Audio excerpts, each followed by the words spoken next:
Good morning, everyone, student. From Professor V.H. Channa, B.B. Namagod, First Grade College, Yadwad. Today, discussion about subject on the income tax, concept of income tax authorities.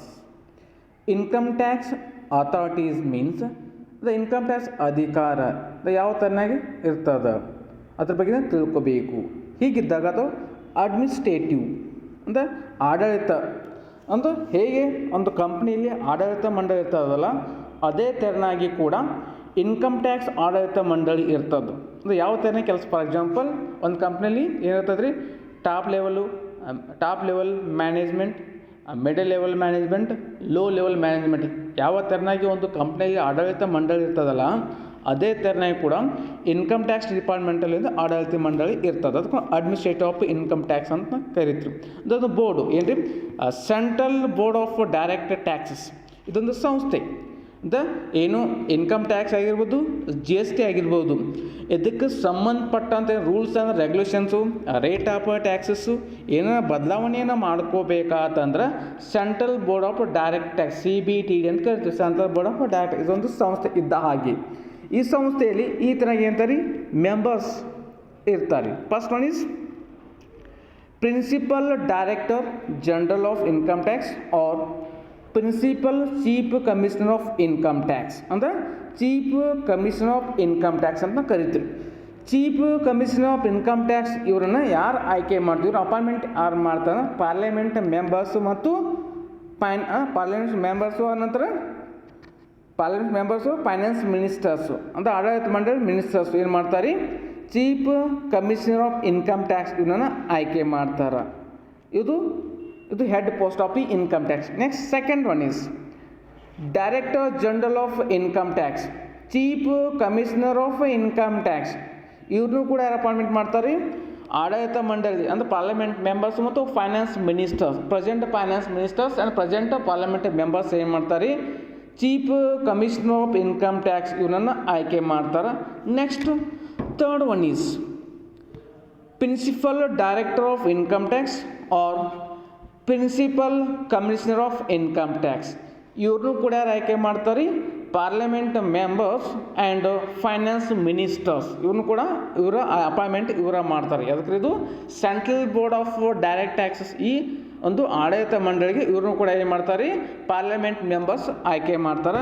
Next one is the director of income tax or commissioner of income tax. The director of income tax or commissioner income tax ಇವ್ರನ್ನೂ ಕೂಡ parliament members ಮತ್ತು finance minister ಆಯ್ಕೆ ಮಾಡ್ತಾರೆ. ಆದರೆ ಇವರು ಒಂದು ಸ್ಟೇಟಿಗೆ ಒಬ್ಬರು ಇರ್ತಾರೆ. ಯಾರಿ, director of income tax or commissioner of income tax ಇವ್ರು ಏನು ಮಾಡ್ತಾರೆ, ಒಂದು ಸ್ಟೇಟಿಗೆ ಒಬ್ಬರು ಇರ್ತಾರೆ. ನಂತರ next one is additional director of income tax or additional commissioner of income tax. ಇವ್ರ ಅಡಿಷನಲ್ ಅಂದರೆ ಯಾವುದೇ ಒಂದು ಸ್ಟೇಟ್ ಅಂದರೆ ದೊಡ್ಡ ಬಿಗ್ ಸ್ಟೇಟ್ ಇತ್ತಂದ್ರೆ ಅವರಿಗೆ ಇಬ್ಬರು ಅಡಿಷನಲ್ ಕಮಿಷನರ್ ಆಯ್ಕೆ ಮಾಡಿರ್ತಾರೆ. ಇವ್ರನ್ನೂ ಕೂಡ ಪಾರ್ಲಿಮೆಂಟ್ ಮೆಂಬರ್ಸ್ ಮತ್ತು ಫೈನಾನ್ಸ್ ಮಿನಿಸ್ಟರ್ ಏನು ಮಾಡ್ತಾರೆ, ಆಯ್ಕೆ ಮಾಡ್ತಾರೆ. Next joint director of income tax, joint director of income tax or deputy commissioner of income tax. Joint director of income tax, deputy commissioner of income tax ಇವ್ರನ್ನೂ ಕೂಡ ಯಾರು ಆಯ್ಕೆ ಮಾಡ್ತಾರೆ, ಪಾರ್ಲಿಮೆಂಟ್ ಮೆಂಬರ್ಸ್ ಆಯ್ಕೆ ಮಾಡ್ತಾರೆ. Next one is deputy director of income tax, deputy commissioner of income tax. Deputy director of income tax, deputy commissioner of income tax ಇವ್ರನ್ನೂ ಕೂಡ parliament members ಮತ್ತು ಫೈನಾನ್ಸ್ ಮಿನಿಸ್ಟರ್ ಆಯ್ಕೆ ಮಾಡ್ತಾರೆ. Next income tax officers. ಇವರು income tax officers ಒಂದು ಜಿಲ್ಲೆಗೆ ಒಬ್ಬರು, ಪ್ರತಿಯೊಂದು ಜಿಲ್ಲೆಗೆ ಒಬ್ಬರು ಇರ್ತಾರೆ ಇನ್ಕಮ್ ಟ್ಯಾಕ್ಸ್ ಆಫೀಸರ್ಸು. ಇವ್ರನ್ನ ಯಾರು ಆಯ್ಕೆ ಮಾಡ್ತಾರೆ, ಯಾರು ಆಯ್ಕೆ ಮಾಡ್ತಾರೆ, chief commissioner of income tax or commissioner of income tax. ಯಾರು ಇನ್ಕಮ್ ಟ್ಯಾಕ್ಸ್ ಆಫೀಸರ್ಸ್ನ ಇವ್ರು ಆಯ್ಕೆ ಮಾಡ್ತಾರೆ. ನಂತರ next last inspector of income tax ಅಂದರೆ ಇನ್ಕಮ್ ಟ್ಯಾಕ್ಸ್ ಇನ್ಸ್ಪೆಕ್ಟರ್ಸ್ ಇವ್ರನ್ನ ಯಾರು ಆಯ್ಕೆ ಮಾಡ್ತಾರೆ, ಇನ್ಕಮ್ ಟ್ಯಾಕ್ಸ್ ಆಫೀಸರ್ ಆಯ್ಕೆ ಮಾಡ್ತಾರೆ. ಇದೊಂದು ಆಡಳಿತ ಮಂಡಳಿ, administration of the income tax ಅಂದರೆ ಇದು ಸಂಸ್ಥೆ CBDT, central board of direct tax. ಇದೇನ್ರಿ ಒಂದು ಸಂಸ್ಥೆ ಇದ್ದ ಹಾಗೆ. ಈ ಸಂಸ್ಥೆಯಲ್ಲಿ ಈ ಥರ ಇರ್ತದೆ, ಆಡಳಿತ ಮಂಡಳಿ ಇರ್ತದೆ. ಫಸ್ಟ್ ಯಾರು ಇರ್ತಾರೆ? Chief commissioner of income tax ಇರ್ತಾರೆ. ಸೆಕೆಂಡ್ ಒನ್ ಯಾರು ಇರ್ತಾರೆ? ಕಮಿಷನರ್ ಆಫ್ ಇನ್ಕಮ್ ಟ್ಯಾಕ್ಸ್ ಇರ್ತಾರೆ. ಥರ್ಡ್ ಒನ್ ಇಸ್ ಕಮಿಷನರ್ ಅಂದರೆ principal commissioner of income tax ಇರ್ತೈತಿ. ನಂತರ ನೆಕ್ಸ್ಟು ಯಾವ ಕಮಿಷನರ್ ಆಫ್ ಇನ್ಕಮ್ ಟ್ಯಾಕ್ಸ್ ಇರ್ತಾರೆ. ನಂತರ ಅವ್ರ ಕೆಳಗಡೆ ಇರ್ತಾರೆ ಅಡಿಷ್ನಲ್ ಕಮಿಷನರ್ ಇರ್ತಾರೆ. ಅವ್ರ ಕೆಳಗಡೆ ಇರ್ತಾರೆ ಜಾಯಿಂಟ್ ಅಂದರೆ ಡೆಪ್ಯೂಟಿ ಕಮಿಷನರ್ ಇರ್ತಾರೆ. ಅವ್ರ ಕೆಳಗಡೆ ಇರ್ತಾರೆ deputy commissioner of income tax ಇರ್ತಾರೆ. ಅವ್ರ ಕೆಳಗಡೆ ಇರ್ತಾರೆ ಇನ್ಕಮ್ ಟ್ಯಾಕ್ಸ್ ಆಫೀಸರ್ ಇರ್ತಾರೆ. ಅವ್ರ ಕೆಳಗಡೆ ಇರ್ತಾರೆ ಇನ್ಸ್ಪೆಕ್ಟರ್ ಆಫ್ ಇನ್ಕಮ್ ಟ್ಯಾಕ್ಸ್. ಅಂದರೆ ಈ ಥರ ಒಂದು ಆಡಳಿತ ಮಂಡಳಿ, ಇದು ಒಂದು ಇನ್ಕಮ್ ಟ್ಯಾಕ್ಸ್ ಅಥಾರಿಟಿ ಅಂದರೆ ಈ ಥರ ಆಡಳಿತ ಮಂಡಳಿ ಇರ್ತದೆ. ಹೀಗಿದ್ದಾಗ powers of income tax authority ಅಂದ್ರೆ ಪವರ್ಸ್ ಯಾವ ಥರ ಹಕ್ಕು ಇರ್ತಾವೆ ಅಂದರೆ ಇದು ಏನು ಮಾಡ್ತದೆ? Powers of income tax authority. First one is power to discovery production of evidence. ಅಂದರೆ ಇರ್ತಕ್ಕಂಥ ಎವಿಡೆನ್ಸನ್ನು ಎವಿಡೆನ್ಸನ್ನು ಕಲೆಕ್ಟ್ ಮಾಡ್ತದೆ. Power of search and seizure ಅಂದರೆ ಏನು ತಪ್ಪು ತಡೆದದನ್ನು ಸರ್ಚ್ ಮಾಡ್ತದೆ. Power of search and seizure. Next requisition of books of account. ಏನು ಬುಕ್ಸ್ ಆಫ್ ಅಕೌಂಟನ್ನು ರೆಡಿ ಮಾಡಿರ್ತದಲ್ಲ, ರಿಕ್ವಿಜೇಷನ್ ಅಂದರೆ ವೆರಿಫೈ ಮಾಡೋದು, ಅವನ್ನ ಚೆಕ್ ಮಾಡುವುದು, ಅದಕ್ಕೆ requisition of books of account ಅಂತ ಕರಿತೀವಿ. ನಂತರ power to call for information. ನಮಗೆ ಯಾವುದೇ ಕಂಪ್ನಿದು, ಯಾವುದೇ ಸಂಸ್ಥೆದು, ಯಾವುದೇ ವ್ಯಕ್ತಿದು ಇನ್ಫಾರ್ಮೇಷನ್ ಬೇಕಾತಂದ್ರೆ ಅವ್ರ ಕಡೆಯಿಂದ ಇನ್ಫಾರ್ಮೇಷನನ್ನು ಕಲೆಕ್ಟ್ ಮಾಡ್ಕೋಬೋದು. ಅದನ್ನ power to call for information ಅಂತ ಕರಿತೀರಿ. Next one is power of survey. ಅಂದರೆ ಸರ್ವೆಯನ್ನು ಮಾಡ್ಬೋದು ಅಂದರೆ ಅಂದರೆ ಯಾವ್ಯಾವ ಸ್ಥಳದ ಎಷ್ಟು ಇನ್ಕಮ್, ಯಾವ ವ್ಯಕ್ತಿದು ಎಷ್ಟು ಇನ್ಕಮ್ ಅರ್ನ್ ಆಗ್ತದೆ, ಯಾವ್ಯಾವ ಕಂಪ್ನಿದು ಎಷ್ಟು ಇನ್ಕಮ್ ಅರ್ನ್ ಆಗ್ತದೆ, ಅದ್ರ ಬಗ್ಗೆ ನಾವು ಸರ್ವೆ ಮಾಡ್ಕೋಬೋದು. ಸರ್ವೆ ಅಂದರೆ ಪವರ್ ಆಫ್ ಸರ್ವೆ ಮಾಡ್ಕೊಡೋ ಅಧಿಕಾರ ಅವ್ರಿಗೆ ಇರ್ತದೆ. ಅವ್ರಿಗೆ ಇನ್ಕಮ್ ಟ್ಯಾಕ್ಸ್ ಡಿಪಾರ್ಟ್ಮೆಂಟ್ಗೆ ಅಂತ ಸರ್ವೆ ಮಾಡೋ ಅಧಿಕಾರ ಕೂಡ ಇರ್ತದೆ. Next collection of information. ನಮಗೆ ಬೇಕಾದ ಅಂದರೆ ಇನ್ಕಮ್ ಟ್ಯಾಕ್ಸ್ ಡಿಪಾರ್ಟ್ಮೆಂಟ್ಗೆ ಏನು ಬೇಕಾಗಿರುತ್ತಲ್ಲ ಇನ್ಫಾರ್ಮೇಷನನ್ನು ಕಲೆಕ್ಟ್ ಮಾಡುವ ಅಧಿಕಾರವನ್ನು ಹೊಂದಿರ್ತಾರೆ. ಇದು authority of the income tax. ಇದು powers of the income tax authority ಆಗಿರ್ತದೆ. ಇವೇನ್ರಿ ಪವರ್, ಇವು ಏನು ಇನ್ಕಮ್ ಟ್ಯಾಕ್ಸ್ ಸಂಬಂಧಪಟ್ಟಂಗೆ ಅಂದರೆ powers of income tax authorities. ಇದು ಹಕ್ಕು ಆಗಿರ್ತದೆ. ಅದು ಇನ್ಕಮ್ ಟ್ಯಾಕ್ಸ್ ಡಿಪಾರ್ಟ್ಮೆಂಟದು ಈ ರೀತಿಯಾಗಿ ಏನು ಮಾಡ್ತಿದ್ರು, ಹಕ್ಕನ್ನು ಚಲಾಯಿಸ್ತಾರೆ. ಸಂಬಂಧಪಟ್ಟಂಥ ಇನ್ಫಾರ್ಮೇಷನ್ನು ತೆಗೆದುಕೊಳ್ಳಬಹುದು. ಇದಕ್ಕೆ ನಾವು powers of income tax authority ಅಂತ ಕರೀತೀವಿ. Next concept kinds of assessments. ಅಥವಾ ಕೈಂಡ್ಸ್ ಆಫ್ ಅಸೆಸ್ಮೆಂಟ್ ಅಂದರೆ ಯಾವ ಥರನಾಗಿ ಅಸೆಸ್ಮೆಂಟನ್ನು ಮಾಡಿಸೋ. ಅಸೆಸ್ಮೆಂಟ್ ಅಂದ್ರೆ ಏನು ರೀ? Verify of the information. ಅದನ್ನ ಅದಕ್ಕೆ ಕರೆದು ಕೈಂಡ್ಸ್ ಆಫ್ ಅಸೆಸ್ಮೆಂಟ್ ಅಂತ ಕರಿತೀರಿ. ಹೀಗಿದ್ದಾಗ first one procedure for assessment. ಯಾವ ಥರ ಪ್ರೊಸೀಜರ್ ಅಸೆಸ್ಮೆಂಟ್ ಮಾಡೋದು ಪ್ರೊಸೀಜರ್ ಅದಾವೆ. ಯಾವ ಥರ ಪ್ರೊಸೀಜರ್ ಫಾಲೋ ಮಾಡ್ಕೋಬೇಕು. ಅಸೆಸ್ಮೆಂಟನ್ನು ಮಾಡಬೇಕಂತಂದ್ರೆ ಯಾವ ಥರನಾಗಿ ನಾವು ಫಾಲೋ ಮಾಡ್ಕೋಬೇಕು. ಅಥವಾ first return of income.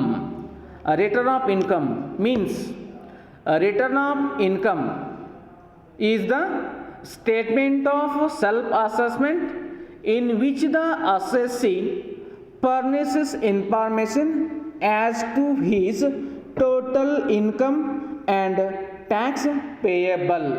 And the return means on the object statement and the statement of self assessment.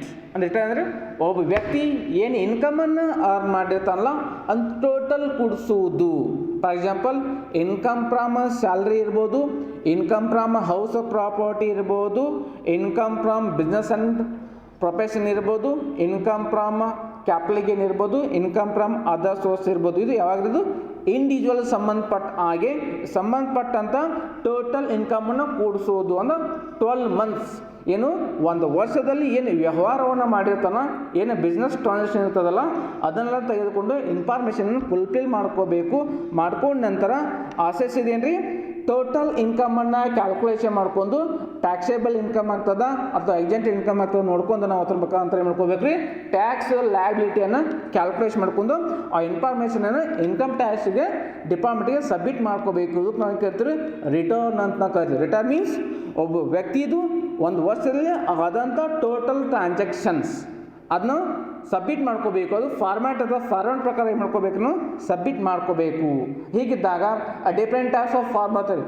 ITR 1, ITR 2, ITR 3, 4, 5 ಅಂದರೆ ಈ ಥರ ಡಿಫ್ರೆನ್ಸ್ ಅಂದ್ರೆ ಇಂಡಿವಿಜುವಲ್ ಇದ್ದಾಗ ಒಂದು ಬರ್ತದ, ಫರ್ಮ್ ಇದ್ದಾಗ ಒಂದು ಬೇರೆ ಬರ್ತದ, ಕಂಪ್ನಿ ಒಂದು ಬೇರೆ ಬರ್ತದ, HUF ಇದ್ದಾಗ ಒಂದು ಬೇರೆ ಬರ್ತದ, ರಿಟರ್ನ್ಸ್ ಆಫ್ ಫಾರ್ಮ್ ಬರ್ತದೆ. ಆ ಫಾರ್ಮ್ಯಾಟಲ್ಲಿ ಏನು ಮಾಡ್ಕೋಬೇಕು, ನಾವು ರಿಟರ್ನನ್ನು ಸಬ್ಮಿಟ್ ಮಾಡ್ಕೋಬೇಕು. ಅದಕ್ಕೆ ನಾವು ರಿಟರ್ನ್ಸ್ ಅಂತ ನಾವು ಕರಿತೀವಿ. ಆ ವ್ಯಕ್ತಿದು ಟೋಟಲ್ ಇನ್ಕಮ್ ಒಂದು ವ್ಯಕ್ತಿದಾತು. ನಂತರ ಪಾರ್ಟ್ನರ್ಶಿಪ್ ಫಾರ್ಮ್ ಬಂದಾಗ ಫಾರ್ಮ್ದು ಟೋಟಲ್ ಇನ್ಕಮನ್ನು ಕ್ಯಾಲ್ಕುಲೇಷನ್ ಮಾಡ್ಕೋಬೇಕು. ಮಾಡ್ಕೊಂಡು ಆ ಸಂಬಂಧಪಟ್ಟಂಥ ಫಾರ್ಮ್ಯಾಟದಲ್ಲಿ ಟೋಟಲ್ ಇನ್ಫಾರ್ಮೇಷನ್ ಸಬ್ಮಿಟ್ ಮಾಡ್ಕೋಬೇಕು. ಅದೇ ಥರ ಕಂಪ್ನಿದು ಕೂಡ ಒಂದು ಕಂಪ್ನಿದು ಟೋಟಲ್ ಇನ್ಕಮನ್ನು ಕ್ಯಾಲ್ಕುಲೇಷನ್ ಮಾಡ್ಕೊಂಡು ಅದು ಟ್ಯಾಕ್ಸ್ ರಿಟರ್ನ್ ಕ್ಯಾಲ್ಕುಲೇಷನ್ ಅದನ್ನು ಇನ್ಫಾರ್ಮೇಷನ್ ಸಬ್ಮಿಟ್ ಮಾಡ್ಕೋಬೇಕು. ಅಂದ್ರೆ ಆ ಸಂಬಂಧಪಟ್ಟಂಥ ಫಾರ್ಮ್ಯಾಟಲ್ಲಿ ಏನು ಮಾಡ್ಕೋಬೇಕು, ಇನ್ಫಾರ್ಮೇಷನನ್ನು ಫುಲ್ಫಿಲ್ ಮಾಡಿ ಡಿಪಾರ್ಟ್ಮೆಂಟಿಗೆ ನಮಗೆ ಸಬ್ಮಿಟ್ ಮಾಡ್ಕೋಬೇಕು. ಅದಕ್ಕೆ ನಾವು ಕರಿತೀವಿ ರಿಟರ್ನ್ ಅಂತ ನಾವು ಕರಿತೀವಿ ರೀ. ಹೀಗಿದ್ದಾಗ filing of return under section 139 of 1 ಇದ್ರ ಪ್ರಕಾರ ರಿಟರ್ನ್ ಸಬ್ಮಿಟ್ ಮಾಡ್ಕೋಬೇಕಾದ್ರೆ ಯಾವ್ಯಾವ ಥರ ಮಾಡ್ಕೋಬೇಕು ಅಂದ್ರೆ ಕಂಪ್ನಿದಾಗ ಬೇರೆ, ಫರ್ಮ್ದಾಗ ಬೇರೆ, ಇಂಡಿವಿಜುವಲ್ದಾಗ ಬೇರೆ, ಹೌದ್ರಿ ಅಂದ್ರೆ ರೆಸಿಡೆನ್ಸ್ ಅಂದ್ರೆ ಆರ್ಡಿನರಿ ರೆಸಿಡೆಂಟ್ದಾಗ ಬೇರೆ, ಈ ಥರ ಬೇರೆ ಬೇರೆ ರಿಟರ್ನ್ ಫೈಲನ್ನು ಮಾಡಬೇಕಾಗ್ತದ. ಅದಕ್ಕೆ ನಾವು filing of return under section 139 of 1. The first one is return by company. ಅಂದ್ರೆ ಕಂಪ್ನಿ ಇತ್ತಂದ್ರೆ ಯಾವ ಥರ ರಿಟರ್ನ್ ಸಬ್ಮಿಟ್ ಮಾಡ್ತದೆ. Every company must of income irrespective of its size of income. ಅಂದ್ರೆ ಪ್ರತಿಯೊಂದು ಕಂಪ್ನಿಯು ಸಂಬಂಧಪಟ್ಟಂಥ ಇನ್ಫಾರ್ಮೇಷನನ್ನು ಸಬ್ಮಿಟ್ ಮಾಡೋದು irrespective of size of incomes. ಎಷ್ಟು ಇನ್ಕಮನ್ನು ಅರ್ನ್ ಮಾಡ್ತದಲ್ಲ ಆ ಇನ್ಕಮನ್ನು ನಾವು ಏನು ಮಾಡ್ಕೋಬೇಕು, ಡಿಪಾರ್ಟ್ಮೆಂಟ್ಗೆ ನಾವು ತೋರಿಸ್ಬೇಕು ಅಂದ್ರೆ ಸಬ್ಮಿಟ್ ಮಾಡ್ಕೋಬೇಕು. ಅದಕ್ಕೆ ನಾವು ಏನು irrespective of its size of income ಅಂತ ಕರಿತೀವಿ. Next second one is return by firm. ಅಂದ್ರೆ ಫರ್ಮ್ ಅಂದ್ರೆ ಪಾರ್ಟ್ನರ್ಶಿಪ್ ಫರ್ಮ್ ಅಂದ್ರೆ ಟೋಟಲ್ ಇನ್ಕಮನ್ನು ಕ್ಯಾಲ್ಕುಲೇಷನ್ ಮಾಡ್ಕೋಬೇಕು. Every firm or limited liability partnership must file return of income irrespective of its size of income. Firm ಕೂಡ same ಆ ಸಂಬಂಧಪಟ್ಟಂಥ ಇನ್ಫಾರ್ಮೇಷನನ್ನು ಅಂದ್ರೆ collect ಮಾಡ್ಕೊಂಡು ಅದನ್ನೇ ಮಾಡ್ಕೋಬೇಕು ರೀ ಡಿಪಾರ್ಟ್ಮೆಂಟ್ ಅಂದರೆ ಇನ್ಕಮ್ ಟ್ಯಾಕ್ಸ್ ಡಿಪಾರ್ಟ್ಮೆಂಟ್ಗೆ ಸಬ್ಮಿಟ್ ಮಾಡ್ಕೋಬೇಕು. ಅಂದರೆ ಸೈಜ್ ಆಫ್ ದ ಇನ್ಕಮ್ ಎಷ್ಟು ಇನ್ಕಮನ್ನು ಅರ್ನ್ ಮಾಡ್ತಾರೆ ಅಲ್ಲ ಟೋಟಲ್ ಇನ್ಕಮನ್ನು ತೆಗೆದುಕೊಂಡು ಸಬ್ಮಿಟ್ ಮಾಡ್ಕೋಬೇಕು. ಇನ್ನೊಂದು third one is return by individual ಅಂದರೆ ಏಕ ವ್ಯಕ್ತಿತ್ವ. ಅಂದರೆ ಒಬ್ಬ ವ್ಯಕ್ತಿದು ಇನ್ಕಮನ್ನು ಕೂಡ ಸಬ್ಮಿಟ್ ಮಾಡಬೇಕಾಗ್ತದೆ. ಅಂದರೆ ಇಂಡಿವಿಜುವಲ್ ಇರ್ಬೋದು, HUF ಇರ್ಬೋದು, ಅಸೋಸಿಯೇಷನ್ ಪರ್ಸನ್ ಇರ್ಬೋದು, ಆರ್ ಆ್ಯಂಡ್ ಕನ್ಸರ್ನ್ ಪರ್ಸನ್ಸ್ ಇರ್ಬೋದು. ಜುಡಿಷಿಯಲ್ ಪರ್ಸನ್ಸ್ ಒಬ್ಬ ವ್ಯಕ್ತಿ ಇರ್ಬೋದು. ಆ ವ್ಯಕ್ತಿಗೆ ಸಂಬಂಧಪಟ್ಟಂಥ ಇನ್ಕಮನ್ನು ಕೂಡ ರಿಟರ್ನ್ ಮುಖಾಂತರ ಸಬ್ಮಿಟ್ ಮಾಡ್ಕೋಬೇಕು. ಅದನ್ನು return by individual, HUF, association of persons or concern judicial persons ಈ ಥರ ಏನ್ಕೋಬೇಕು ರೀ ರಿಟರ್ನನ್ನು ಸಬ್ಮಿಟ್ ಮಾಡ್ಕೋಬೇಕು. Last one is return by ordinary resident person having asset